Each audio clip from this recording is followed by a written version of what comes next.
Everyone, it's Sherry Carroll here, and welcome to my stop on the Simon Says Stamp Cold Hands, Warm Heart blog hop.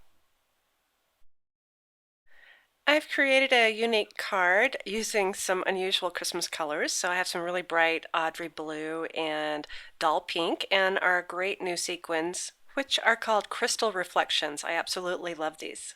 To start my card off, I'm going to be using the stitched slopes and hills, and they come all together, and I use like a jewelry wire cutter just to separate the pieces. Before I separate these, I'm going to mark the sides of these because the way these work is there's a die cut edge and then there's a stitched edge, and you can use the stitch edge on either side of the die cut edge, and I'll show you how I use that in a little bit. So I have these marked up so I'll know which direction they go.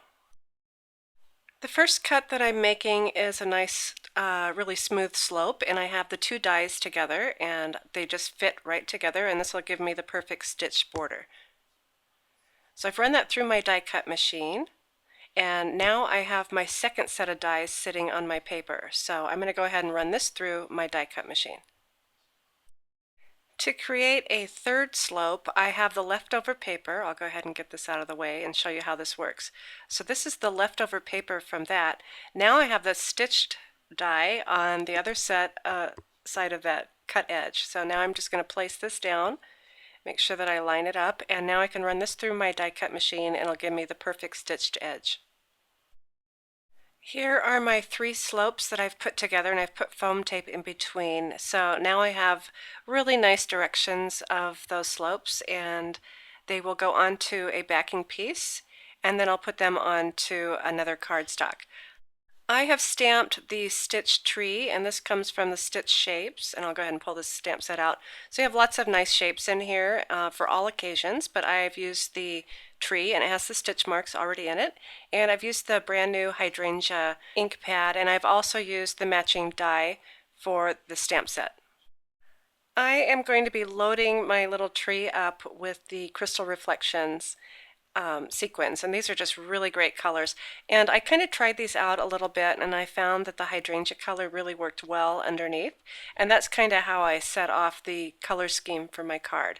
So I'm just using my glue pen and just adding little dots of glue, and I can go ahead and just press in those sequins. You could use glossy accents or mono adhesive if you want, but the glue pen works well for me. So I'm just going to keep filling up my tree until it's really overloaded.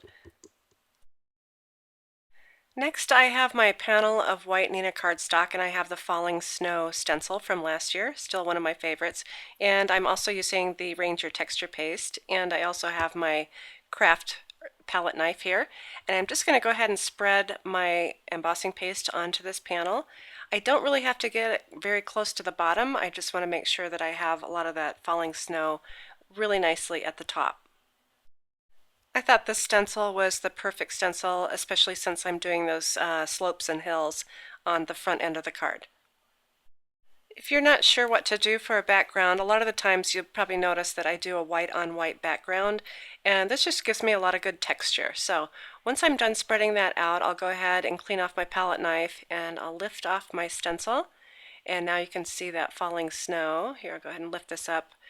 And this just gives me a really beautiful white on white background. I'll be using a fun set of dies, and this is called Village, and these are just little houses and a couple little trees. So I've cut a couple out using dull pink and Audrey blue, and I'll just place them behind the snowbanks. I have placed my white panel onto a piece of Audrey blue cardstock, and I've also put it onto a top folding Neenah card. And right now I'm using my clear Wink of Stella glitter pen just to highlight the tops of the snowbanks. To finish things off, I've added a little silver twine around the bottom of the card, and also a couple of stamped banners at the top, and also used the matching dies for those. I hope I've given you some inspiration on how to use a couple of the products from the Cold Hands Warm Heart release from Simon Says Stamp. Thanks for watching.